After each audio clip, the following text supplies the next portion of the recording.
Hello बच्चों आज हम शुरू करने जा रहे हैं अपने माइक्रो इकोनॉमिक्स का बिल्कुल एक ब्रांड न्यू चैप्टर जिसका नाम है फॉर्म्स ऑफ मार्केट। ये बहुत ही इंटरेस्टिंग चैप्टर है बच्चों, तो फटाफट आप अपनी बुक्स निकाल लेना और आज हम अपनी बुक से स्टडी करेंगे। तो जैसा कि आप देख रहे हैं हमारी बुक में चैप्टर नंबर 10 का जो नाम लिखा है वो है फॉर्म्स ऑफ मार्केट। तो पहले मैं आपको मार्केट पढ़ाऊंगा कि मार्केट क्या होता है, फिर आप देख रहे हैं इसमें कुछ टॉपिक्स हैं बच्चों, तो उन टॉपिक्स की हम जानकारी लेंगे अपने फोर्थ कमिंग लेक्चर्स के अंदर। तो आइए बच्चों फटाफट मेरे साथ शुरू करते हैं आज का कार्यक्रम। सबसे पहली हेडिंग लिखी है मीनिंग ऑफ मार्केट। पहले एक काम करते हैं, पहले हम चैप्टर का बेस बनाते हैं ताकि जब चैप्टर हम पढ़ें तो हमें बोरिंग ना लगे, आपको ये लगे कि हम कुछ वाकई में नया इंटरेस्टिंग सीख रहे हैं। अब बच्चों मार्केट वर्ड सुनते ही हमें सबसे पहले दिमाग में क्या आता है कि हम बचपन से मार्केट मतलब कि एक ऐसी जगह जाते हैं सामान खरीदने। हो सकता है आपके घर के बिल्कुल बाजू में ही कोई ग्रोसरी का मार्केट हो सकता है आपके घर के बिल्कुल बाजू में ही आप स्टेशनरी खरीदने जाते हो। तो मार्केट एक टर्मिनोलॉजी है जो हम बचपन से सुनते आ रहे हैं। अब मार्केट का मतलब भी यही है बच्चों, मार्केट बेसिकली एक ऐसी जगह है, अगर आप ध्यान से सोचो, जहां पे बायर यानी ग्राहक खरीदार और एक सेलर यानी जो सामान बेच रहा है दुकानदार, उनकी मुलाकात की जाती है। तो बायर कहता है मुझे सामान खरीदना है, सेलर कहता है मुझे सामान बेचना है, दोनों आपस में मिलते हैं और सामान को खरीद बेचते हैं। तो इस जगह को मार्केट कहा जाता है। तो market refers to a structure in which the buyers and sellers of the commodity remain in close contact, है ना। साधारण सी बात है कि मार्केट एक ऐसी जगह है जहां पर एक कमोडिटी के बायर और सेलर आपस में मिलते हैं। तो जैसे आपको जूते खरीदने हो तो आप शूज के मार्केट में जाओगे, आपको पेंसिल खरीदनी हो तो आप स्टेशनरी के मार्केट में जाओगे, आपको खाने पीने का आइटम खरीदना हो तो आप ग्रोसरी के मार्केट में जाओगे। तो मार्केट क्या होता है? ये मार्केट होता है। अब मार्केट के बच्चों अलग अलग रूप होते हैं, अलग अलग फॉर्म्स होते हैं, है ना। मार्केट भी तरह तरह का होता है। जैसे आप डोसा खाते हो तो डोसा भी तरह तरह का होता है, मसाला डोसा होता है या ऑनियन डोसा होता है या कोई और फलाना डोसा होता है। इसी तरह मार्केट भी अलग अलग तरह का होता है। तो मार्केट के क्लासिफिकेशन डिपेंड करते हैं चार छोटे छोटे कैरेक्टरिस्टिक्स पर, यानी कि चार छोटी छोटी बातों पर। Number 1, number of buyers and sellers of the commodity. Number of buyers and sellers of the commodity का मतलब है, अभी जब हम पढ़ेंगे तो मैं आपको बताऊंगा ब्रीफ में, कुछ मार्केट्स ऐसे होते हैं बच्चों जिसमें बहुत सारे बायर्स बहुत सारे सेलर्स होते हैं। कुछ मार्केट ऐसे भी होते होंगे, आपने देखा होगा, जहां पे बहुत ही कम बायर होते हैं, बहुत ही कम सेलर होते हैं। तो नंबर ऑफ बायर्स और सेलर्स के हिसाब से मार्केट जो है अलग अलग तरह से क्लासिफाई किया जाता है। Second, nature of the commodity produced by the seller. कई बार मार्केट में हम किस तरह की कमोडिटी यानी प्रोडक्ट बेच रहे हैं उससे भी मार्केट को हम डिस्टिंग्विश करते हैं। जैसे किसी किसी मार्केट में आप देखते हो कि कमोडिटी ऐसी होती है जो सबकी एक जैसी लगती है। जैसे आप आलू खरीदने चले जाओ, ठीक है ना, वेजिटेबल मार्केट, तो आलू जो है वो हर सब्जी वाले का कहीं ना कहीं मोटा मोटा सा एक जैसा ही आपको लगेगा। लेकिन कुछ मार्केट ऐसे होते हैं जहां पर कमोडिटी बिल्कुल अलग अलग तरह की होती है। मोबाइल फोन्स हैं, इस कंपनी का बिल्कुल अलग होगा, उस कंपनी का काफी अलग होगा, इस कंपनी का काफी अलग होगा, काफी डिफरेंशिएटेड होते हैं। तो किस तरह की कमोडिटी बेची जा रही है वो भी मार्केट को डिफाइन करता है। Third, degree of freedom in the movement of goods and factors of production. Degree of freedom का मतलब है कि बच्चों आजादी, किस चीज की आजादी? मूवमेंट की। किसके मूवमेंट की? गुड्स की या फैक्टर्स ऑफ प्रोडक्शन की। फैक्टर्स ऑफ प्रोडक्शन को आप मार्क करके यहां पर लेबर लिख लेना अपने समझने के लिए। कुछ मार्केट्स बच्चों शायद आपको ना पता हो ऐसे होते हैं जहां पे लेबर को एक जगह से दूसरी जगह जाने पे रिस्ट्रिक्शन लगाई जाती है। जिसका मैं एक सिंपल आपको उदाहरण देके समझाता हूं। शायद आपने सुना हो कि बहुत सी कंपनियों में ऐसा एक बॉन्ड साइन करवाते हैं कि अगर आपने हमारी कंपनी को छोड़कर किसी दूसरी कंपनी में ज्वाइन करना है तो आप 1 साल तक नहीं कर सकते, करोगे तो पैसे देने पड़ेंगे। तो वहां पे आजादी नहीं है एक जगह से दूसरी जगह जाने की।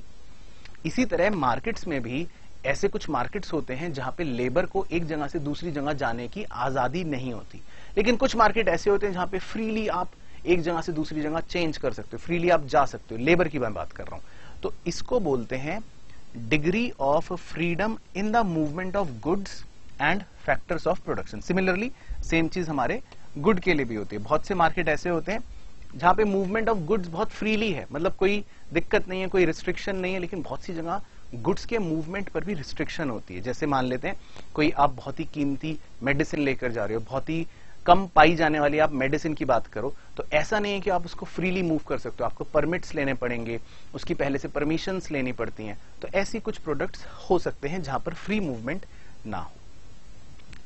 चौथा फैक्टर है बच्चों knowledge of the buyer and seller regarding price in the market. Knowledge का मतलब है बच्चों ज्ञान। कुछ मार्केट ऐसे होते हैं जहां पर बायर और सेलर को काफी नॉलेज होती है कि मार्केट में क्या प्राइस चल रहा है। जैसे फॉर एग्जांपल आप आलू खरीदने जाओ और दुकानदार बोल दे साहब ये तो 1000 रुपए का आलू है, तो आप कहोगे ना अरे किसे बेवकूफ बना रहे हो, हमें सब पता है ये 5 रुपए के मिलते हैं, है ना। वहां पे आपको ज्यादा बेवकूफ नहीं बनाया जा सकता। लेकिन कुछ मार्केट ऐसे होते हैं जहां पे आपको पता ही नहीं है कि ये प्रोडक्ट है कितने का, आपको प्राइजेस की नॉलेज नहीं होती, और वैसे मार्केट के अंदर बायर से ज्यादा प्राइस लिया भी जाता है।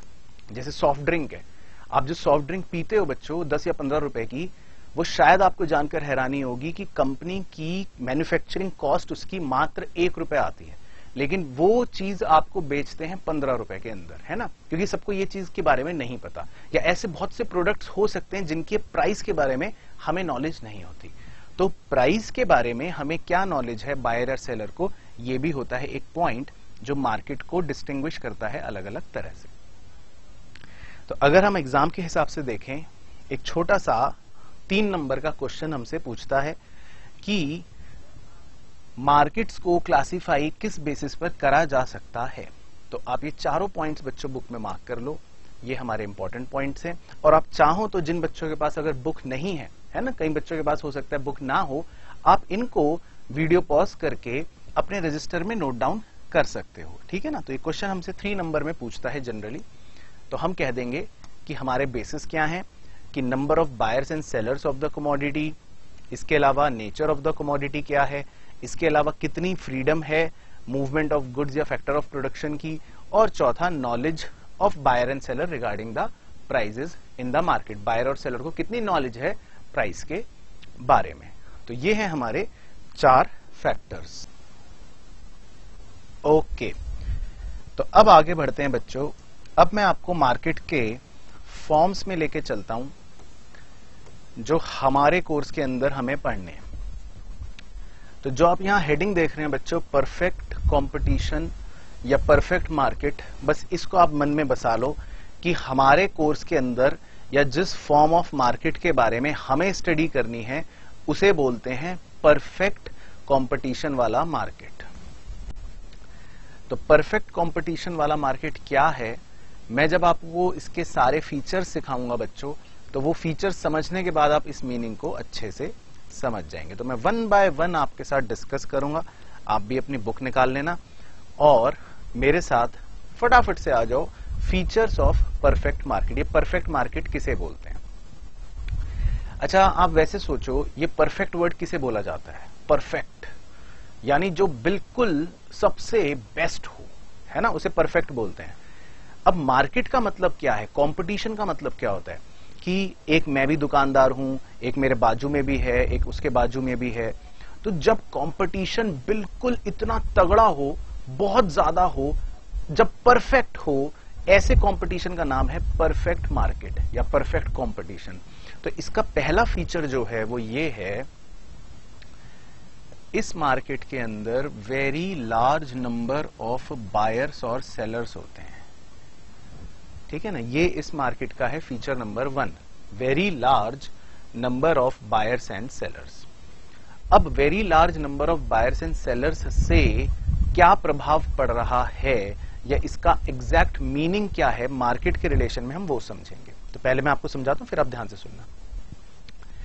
There are large number of buyers and sellers of a commodity in the market, each one of them is too small relative to the market and cannot exert any perceptible influence on prices.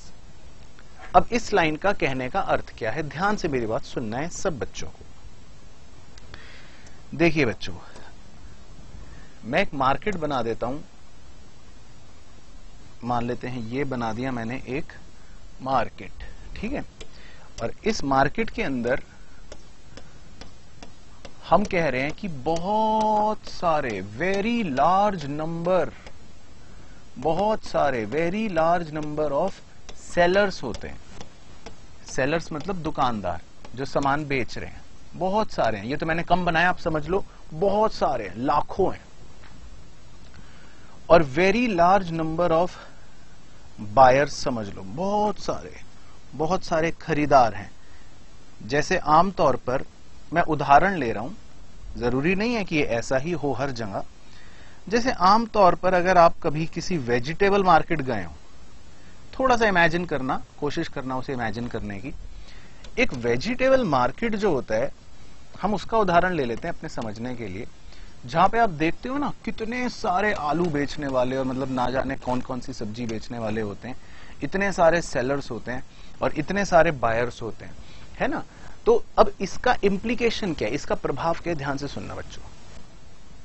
आप मुझे बताओ, क्या किसी दिन एक seller बोल रहा है यार आज मैं सब्जी बेचने नहीं जाऊंगा, ये अकेला एक सेलर बोल रहा है आज मैं सब्जी बेचने नहीं जाऊंगा, तो क्या अकेला सेलर इतने बड़े मार्केट के प्राइस को प्रभावित कर सकता है? मतलब क्या वो अकेला सेलर प्राइस को अफेक्ट कर सकता है? क्या ये सोचना है हमें। जैसे मैं एक और उदाहरण आपके साथ लेता हूं। मान लो मैं एक ऐसा मार्केट ले लूं जिस मार्केट में खाली एक ही सेलर हो, जिसे मोनोपोली बोलते हैं। हालांकि हमें इसकी स्टडी नहीं करनी, लेकिन वैसे ही बता रहा हूं। अब किसी दिन इसने कहा, सेलर ने, कि भाई आज मैं सामान नहीं बेचूंगा, आज दुकान बंद है। एक ही मार्केट में सेलर है, मान लो पूरा आप इमेजिन करो एक मार्केट है जिसमें एक ही दुकानदार है, और आज उसने कहा साहब आज मैं दुकान बंद रखूंगा, आज मैं सामान नहीं बेचूंगा। तो अगर एक ही सेलर है और ये सामान खरीदने आए हैं मान लो बायर्स, और इसने बोल दिया कि जी आज सामान नहीं बिकेगा, दुकान बंद, तो बस फिर तो ये मालिक है ही, एक ही दुकानदार है, जो वो चाहे वो होगा, इसकी पूरी मर्जी है, इसका पूरा राज चल रहा है। लेकिन जब हम परफेक्ट मार्केट पढ़ रहे हैं, तो परफेक्ट मार्केट के अंदर बच्चों सेलर्स की इतनी सारी संख्या होती है कि एक अकेला सेलर कुछ नहीं कर सकता, एक अकेला सेलर प्राइस को प्रभावित नहीं कर सकता। ये उठ के बोल दे कि मैं आलू बेचूंगा 1000 रुपए का, तो इसको 2 जूते ही मारने आ जाएंगे लोग, कोई इसका आलू नहीं खरीदेगा। ये अकेला कुछ नहीं कर सकता। इसी तरह इतने सारे बायर्स हैं, एक बायर ने कह दिया आज मैं सब्जी खरीदने नहीं जाऊंगा, आज मैं सब्जी नहीं खरीदूंगा, मैं बाजार नहीं जाऊंगा, डिमांड नहीं करूंगा आज, तो मत करो। एक अकेले बायर से इतने बड़े मार्केट पर कोई भी इफेक्ट नहीं होगा, तो अकेला बायर भी प्राइस को प्रभावित नहीं कर सकता। ये बोल दे कि मैं आलू खरीदूंगा 1 रुपए का, तो खरीदने, इसके कहने से क्या होगा? क्या इसके एक अकेले के बायर के कहने से कुछ होगा क्या? या तो सब जने मिलके कहें तो चलो ठीक है, तो एक रिवॉल्यूशन आ सकता है। एक अकेला बायर सोचो इतने बड़े मार्केट में, क्या उस अकेले के से कुछ होगा क्या? नहीं। इसी तरह एक अकेले सेलर के से कुछ होगा क्या? नहीं। ये समझना है हमें फीचर नंबर 1 में। तो एग्जाम में बच्चों 3 नंबर का स्टार लगा लो, इंप्लीकेशन आता है कि right the implication of the feature very large number of buyer and seller. तो आप क्या लिखोगे? मैंने समझा दिया, उसी को डेकोरेटिव भाषा में यहां लिखना है। The number of sellers is so large in perfect competition that each seller supplies a very small proportion of the total quantity offered in the market. इसका मतलब ये कि इतने बड़े मार्केट में एक अकेले सेलर की सप्लाई का हिस्सा जो है वो बहुत थोड़ा सही है ना। भाई मान लो इतना बड़ा मार्केट है, ये भी सप्लाई कर रहा है, ये भी सप्लाई कर रहा है, ये भी सप्लाई कर रहा है, ये भी सप्लाई कर रहा है, ये भी सप्लाई कर रहा है, ये भी सप्लाई कर रहा है, ये भी सप्लाई कर रहा है, ये भी सप्लाई कर रहा है। अब इतनी सारी मार्केट की सप्लाई में इस अकेले का जो हिस्सा होगा वो कितना होगा? बहुत कम। ज्यादा से ज्यादा ये 10 किलो आलू सप्लाई कर रहा होगा और पूरे मार्केट में इतने सारे सेलर हैं, वो 1000 किलो आलू मिला के हो रहे होंगे, तो इस अकेले सेलर का प्रपोर्शन बहुत कम होता है। In this situation any increase और decrease in supply by an individual seller has negligible effect on the total supply of the commodity in the market.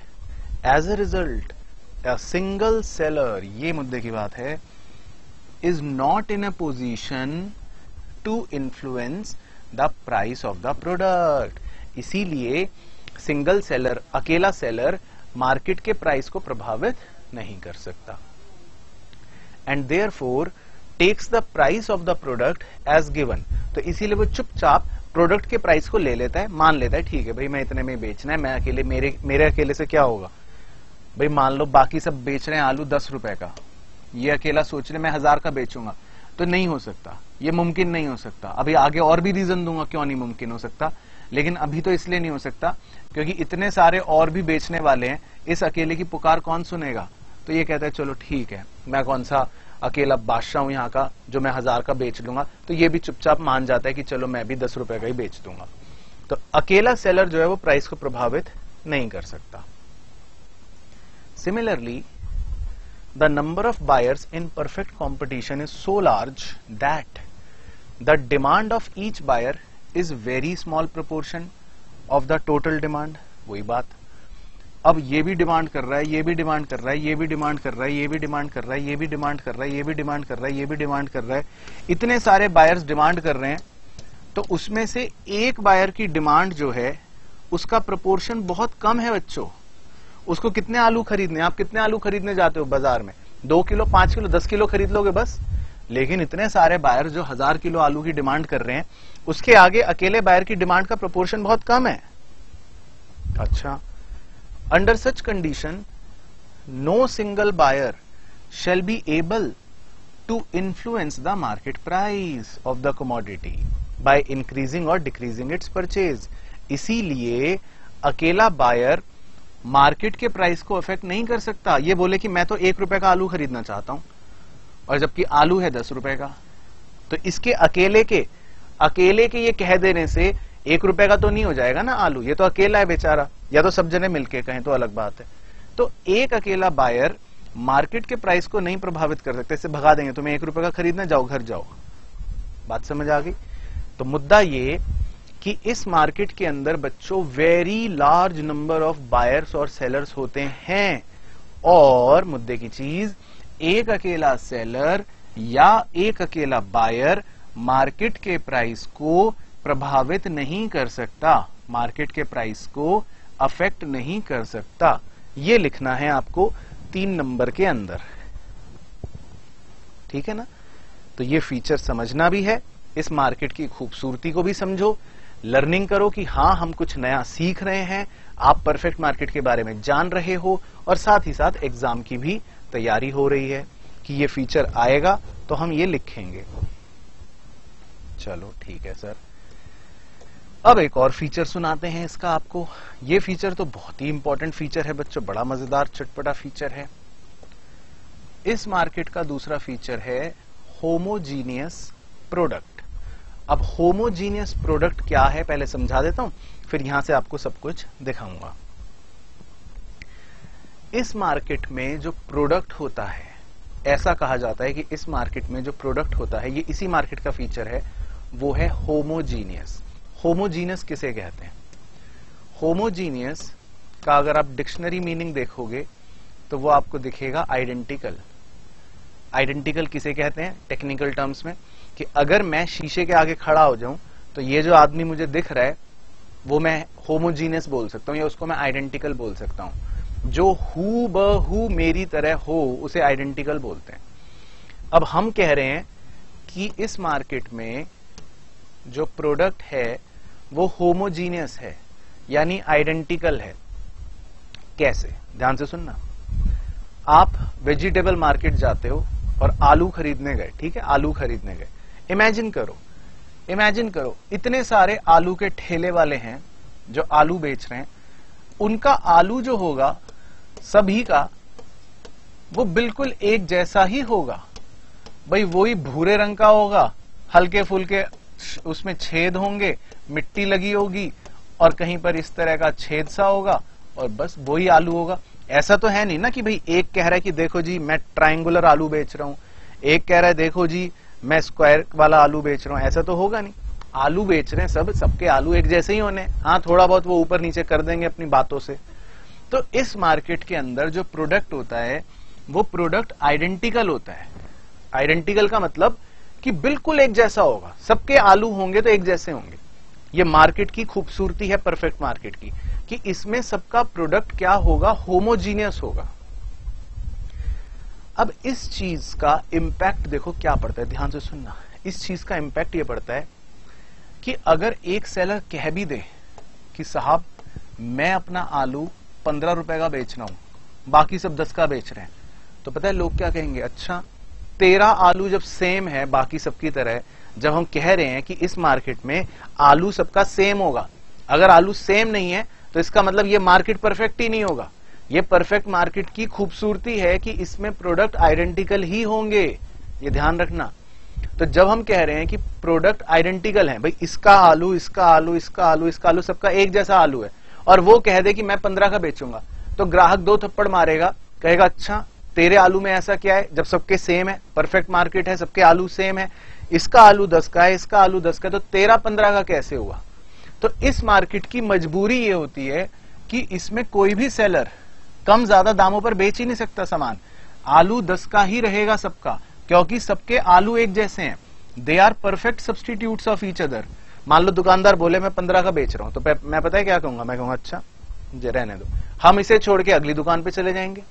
जब सेम आलू मुझे 10 का मिल रहा है तो मैं 15 वाले से क्यों लूंगा। तो दुकानदार को हम कहते हैं ठीक है तुम छोड़ो भाई, तुम 15 का बेचो, हम इधर जा रहे हैं। तो इस मार्केट के अंदर क्योंकि सबके आलू एक जैसे हैं, क्योंकि प्रोडक्ट बिल्कुल परफेक्ट सब्सटीट्यूट्स हैं एक दूसरे के, चाहे ये खरीद लो आलू, चाहे ये आलू खरीद लो, चाहे ये आलू खरीद लो, चाहे ये आलू खरीद लो, चाहे ये आलू खरीद लो, प्रोडक्ट्स बिल्कुल 100% आइडेंटिकल होते हैं, प्रोडक्ट बिल्कुल परफेक्ट सब्सटीट्यूट्स होते हैं, ये है मतलब। तो कोई भी सेलर ज्यादा दाम नहीं ले सकता, सबके आलू एक जैसे हैं। आ रही है बात समझ में, सबके आलू एक जैसे हैं। पहले इतना पढ़ते हैं, the product of each firm in the market is homogeneous, देखो लिखा है ना, कॉमा आइडेंटिकल और अंडरलाइन कर लेना परफेक्ट स्टैंडर्डाइज्ड। परफेक्टली स्टैंडर्डाइज्ड का मतलब है कि it means product of various firms are perfect substitutes of one another and there is 0 degree of product differentiation. हर वर्ड इंपॉर्टेंट है। प्रोडक्ट डिफरेंशिएशन का मतलब होता है कि प्रोडक्ट में डिफरेंट होना, कुछ अलग होना। जैसे आप साबुन खरीदने जाओ तो साबुन में दुकानदार कह सकते हैं साहब देखो ये पिंक कलर का है, ये थोड़ा व्हाइट कलर का है, ये चौकोर है, ये गोल है, ये ऐसा है, ये वैसा है, इसकी खुशबू अलग है। लेकिन आलू में क्या आप प्रोडक्ट को डिफरेंशिएट कर सकते हो? नहीं। 0 डिग्री ऑफ प्रोडक्ट डिफरेंशिएशन मतलब प्रोडक्ट डिफरेंट होगा ही नहीं, सबके आलू एक जैसे ही होंगे, जिसको हम कह सकते हैं परफेक्ट सब्सटीट्यूट्स, जिसको हम कह सकते हैं आइडेंटिकल, ये मतलब है। ठीक है सर। 3 नंबर एग्जाम का। अब इसका इंप्लीकेशन क्या है, क्वेश्चन ये पूछेगा इसका इंप्लीकेशन क्या है। As a result of homogeneous product, ध्यान से पढ़ना, the buyer can not distinguish between the product of one firm and that of another. Buyer कह रहा है कि मुझे तो कोई फर्क ही नहीं पड़ेगा कि मैं इस दुकान से खरीदूं या उस दुकान से खरीदूं, है ना। He cannot distinguish between the product of one firm and other firm, सबके आलू एक जैसे हैं। Therefore, buyer becomes indifferent to the particular firm from which he buys. इसीलिए buyer जो है वो indifferent रहता है, मैं किसी से भी खरीद सकता हूं। It will be entirely a matter of chance from which seller a particular buyer makes his purchase. तो इसीलिए बिल्कुल एक इत्तेफाक है, जैसे आप आलू खरीदने जाते हो, सोच के थोड़ी ना जाते हो आज गोपी से आलू खरीदेंगे, आज सोनू से आलू खरीदेंगे, आप गए, जिससे भी खरीदा, अच्छा इसके आलू ठीक लग रहे हैं, ले लिए, बस सबके आलू एक जैसे हैं। इन दिस सिचुएशन, मुद्दे की बात, no firm can charge different price of the product. इसीलिए कोई भी फर्म डिफरेंट प्राइस चार्ज नहीं कर सकती। भाई सबके आलू एक जैसे हैं, तो इसीलिए कोई भी फर्म अलग दाम चार्ज नहीं कर सकती। हेंस यूनिफॉर्म प्राइस प्रिवेल्स, इसीलिए दाम यूनिफॉर्म रहते हैं इन द मार्केट। एंड इसे तुम ब्लॉक बना लो बच्चों, demand curve is perfectly elastic. अब इसके लिए आपको डिमांड चैप्टर में लेके जाता हूं मैं। प्राइस कांस्टेंट रहता है, ये बच्चों याद करो बात, हालांकि याद आएगी नहीं तो क्या कहूं मैं भी क्या आपसे उम्मीद करूं जब आपको याद ही नहीं आना। आओ फिर डायग्राम देखते हैं। एक्स एक्सिस पर है क्वांटिटी, वाई एक्सिस पर है प्राइस। प्राइस को हम एवरेज रेवेन्यू कहते हैं, हम पढ़ चुके हैं, और इनफैक्ट आपको रेवेन्यू चैप्टर के अंदर भी हमने पढ़ाया है। परफेक्ट मार्केट के अंदर रेवेन्यू चैप्टर हम पढ़ चुके हैं, जिसमें हमने पढ़ा है कि एवरेज रेवेन्यू कर्व उसमें कैसा बनता है। आपने पढ़ा था ना, प्राइस रिमेन्स कांस्टेंट। तो अगर प्राइस कांस्टेंट है, मान लो ये है 10 रुपए, तो अगर आप 2 क्वांटिटी खरीदोगे तब भी 10 रुपए, 10 खरीदोगे तब भी 10 रुपए, 20 खरीदोगे तब भी 10 रुपए, 100 खरीदोगे तब भी 10 रुपए, 1000 खरीदोगे क्वांटिटी तब भी 10 रुपए। तो प्राइस विल रिमेन कांस्टेंट, है ना। हम यही कह रहे हैं इस पॉइंट में कि प्राइस विल रिमेन कांस्टेंट। तो अगर हम ऐसा प्राइस कह रहे हैं कांस्टेंट है, तो इस डिमांड कर्व को क्या बोलते थे। अब जाओ इलास्टिसिटी वाले चैप्टर में, पैरेलल टू एक्स एक्सिस वाले डिमांड कर्व को हम क्या बोलते थे, परफेक्टली इलास्टिक, जिसमें हम कहते थे इलास्टिसिटी ऑफ डिमांड इन्फिनिटी होती है। तो ये यहां लिखा है कि demand curve is perfectly elastic, जो आप यहां पर देख रहे हो, ये देखो पैरेलल टू एक्स एक्सिस, ठीक है ना। और ये भी आप बादल बना के किताब पे यहां पे लिख लेना। तो ये बच्चों मार्किंग कर लो, लिख लो, 3 नंबर एग्जाम में पक्के। और मैं उम्मीद कर रहा हूं आपको समझ भी आया होगा, ठीक है ना। मजा आ रहा है, आज यही सिखाना है मुझे, आगे नहीं लेके जाऊंगा। आज 2 ही फीचरों पे बात करूंगा आपसे अच्छे से। एक फीचर ये कि इस मार्केट के अंदर बहुत सारे बायर्स, बहुत सारे सेलर्स होते हैं, और नंबर 2 ये कि इस मार्केट में होमोजीनियस प्रोडक्ट होता है। तो इसमें भी आपने देखा कि अकेला बायर या अकेला सेलर प्राइस को प्रभावित नहीं कर सकता, और दूसरे में भी आपने देखा कि प्रोडक्ट क्योंकि सबके एक जैसे हैं, प्रोडक्ट बिल्कुल आइडेंटिकल हैं, तो कोई भी सेलर ज्यादा दाम नहीं ले सकता, दाम बराबर रहेंगे क्योंकि प्रोडक्ट एक जैसे हैं।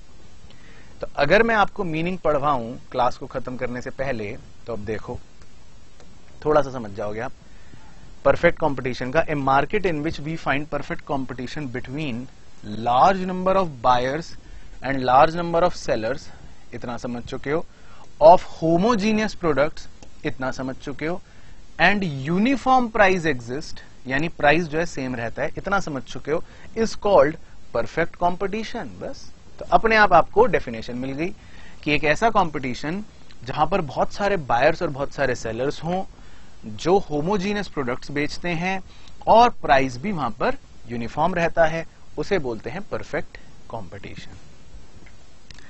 तो ये है बच्चों आज की कक्षा का हमारा बेसिक जो मुझे सिखाना था। मार्केट 3 नंबर का क्वेश्चन ये, और परफेक्ट मार्केट जो हमें पढ़ना है डिटेल के अंदर, उसके 2 फीचर्स ये। इतना रिवाइज करके रखना बच्चों आप। मैं नेक्स्ट लेक्चर में आपको फीचर नंबर 3 से करवाऊंगा, ठीक है ना। बस, तो इतना ही आप आज के लेक्चर का रिवाइज करना, बाकी करेंगे हम नेक्स्ट लेक्चर में।